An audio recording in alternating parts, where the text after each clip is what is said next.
Welcome to This Explainer. Today, we're diving into a really fascinating intersection of human psychology and computer science. We're going to tackle a wild challenge. How do we actually teach computers to read human emotions from raw text? Every single day, we pour our hearts, our frustrations, and our joys out into the digital world. But how on earth does a completely literal-minded machine make sense of all that messy human emotion? Well, that's exactly what we're going to decode today. Let's get into it. Here's our roadmap for the topics we'll be covering. First, the opinion explosion. Then, decoding sentiment and emotion. Next up, the human language challenge, followed by scoring sentiment with lexicons. After that, we'll look at the orange data workflow, and finally, the real-world impact. All right, Section 1, the opinion explosion. To really get why we need machines to read our emotions, we kind of have to grasp the sheer scale we're dealing with here. The modern internet is just overwhelming. Billions of opinions are shared online every single day. We're talking about star ratings on Amazon, quick hot takes on X, long-form reviews on TripAdvisor, and endless comments on YouTube. For instance, you might have Priya, who absolutely loves the new features, while Rahul is absolutely furious about terrible service, and Anya is just feeling, meh about the whole shebang. If you're a business, reading all of these manually is completely impossible. The scale is literally just too massive. Which brings us to the million-dollar question. Can computers automatically understand these opinions? If we can't possibly read them all ourselves, can we build an automated system that actually understands the human feelings behind the words? Moving into Section 2, decoding sentiment and emotion. So the short answer to that question is yes, and the baseline for doing this is called sentiment analysis. Simply put, it's the process of automatically identifying opinions, emotions, and attitudes expressed in text. Think of it like a giant sorting mechanism. The primary goal here is to take a huge piece of unstructured text and sort it into one of three distinct buckets: positive, negative, or neutral. So this product is amazing, goes straight into the green, positive bucket. The battery life is terrible, goes into the red, negative bucket. But actually, we can go way deeper than just positive or negative. Let's look at the crucial nuance between opinion mining and emotion analysis. Opinion mining is highly specific. It extracts exactly what we like or dislike. So, for example, in the sentence, "The hotel was beautiful, but the food was terrible," it extracts a positive preference for the hotel's aesthetics and a negative preference for the food. Emotion analysis, on the other hand, is about identifying much deeper, more complex human feelings. So the key takeaway here is that emotion is a whole different ballgame from basic sentiment. Instead of just stopping at positive, emotion analysis categorizes text into specific feelings like joy, anger, sadness, fear, surprise, or love. If someone types, "I absolutely love this camera," the algorithm doesn't just say, "Oh, that's positive." It maps that sentence directly to the emotion of joy or love, indicating real happiness and strong affection. It gives us the deeper feelings behind people's words.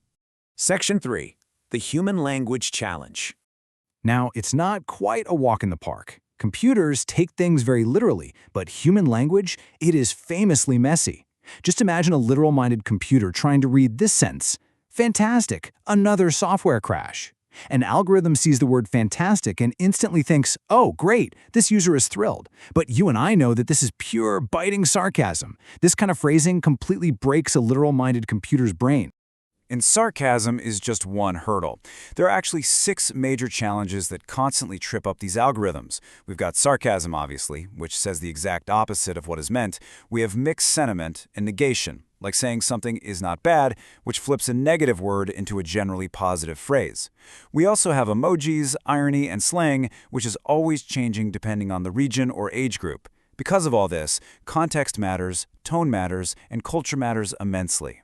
To see this chaos in action, just think about a mixed sentiment example like, "Camera is amazing, but battery is awful." It contains both a massive thumbs up and a massive thumbs down in the exact same breath. Or take an irony example. "I just love waiting for hours in traffic." The literal meaning is positive, right? But the real meaning is highly negative. To build accurate systems, we absolutely have to teach machines how to navigate these very human contradictions. Section 4, scoring sentiment with lexicons. So how do data scientists actually resolve this messy language problem? Well, one of the most foundational methods is called the lexicon-based approach, and it works in 3 really straightforward steps. Step 1, identify sentiment words in the sentence. Step 2. Look up those words in a predefined dictionary, which we call a lexicon, to find their assigned mathematical score. And Step 3. Calculate the total score by just summing it all up. Let's actually see this math in action. Take the sentence, "The service was excellent but expensive." In Step 1, the algorithm identifies excellent and expensive as our sentiment words. In Step 2, it looks them up in the lexicon. It finds that excellent is a highly positive word, so it assigns it a score of +2. Expensive is a mildly negative word, getting a -1. Step 3, we just calculate. +2 combined with -1 equals a total overall score of +1. Because that final score is greater than 0, the algorithm correctly flags the overall sentence as positive. It's super simple, but incredibly effective math. Section 5. The Orange Data Workflow.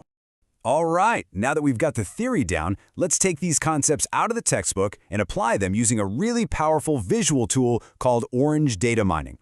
Before Orange can do any of that sentiment math we just talked about, we have to prepare the unstructured text. There are 3 crucial preparation steps. First, we use the File widget to load up our raw text data. Think of a giant spreadsheet of reviews. Second, we convert that data into what's called a corpus, which just formats it for text processing.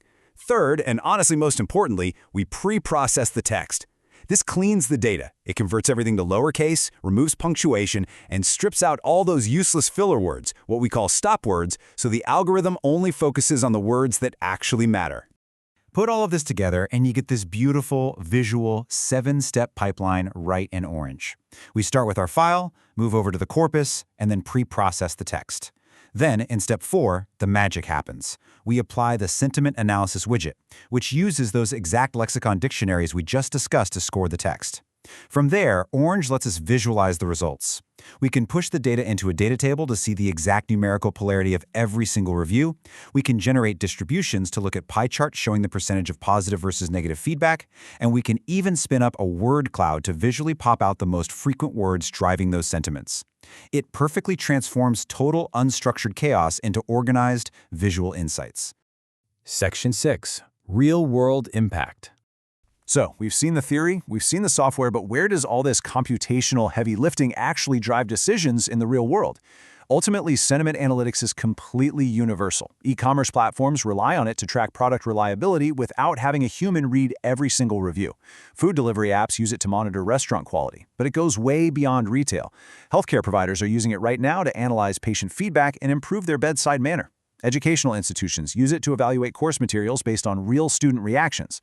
From the latest Hollywood blockbusters to social media brand management, organizations across literally every sector are using these exact tools to turn a tidal wave of opinions into incredibly valuable, actionable insights. Which leaves us with this final thought for you to ponder. Today, we've seen how we can take the absolute messiest parts of human expression, our sarcasm, our mixed feelings, our deepest joys, and map them into a structured pipeline that a machine can actually understand. We've bridged the gap between human feeling and binary code. But as these lexicons grow and these algorithms get even smarter, if machines can now accurately decode our deepest emotions from just simple text, what will they be able to understand about us next? Thank you so much for joining me for this explainer. I really hope this sparked your curiosity and, as always, keep on learning.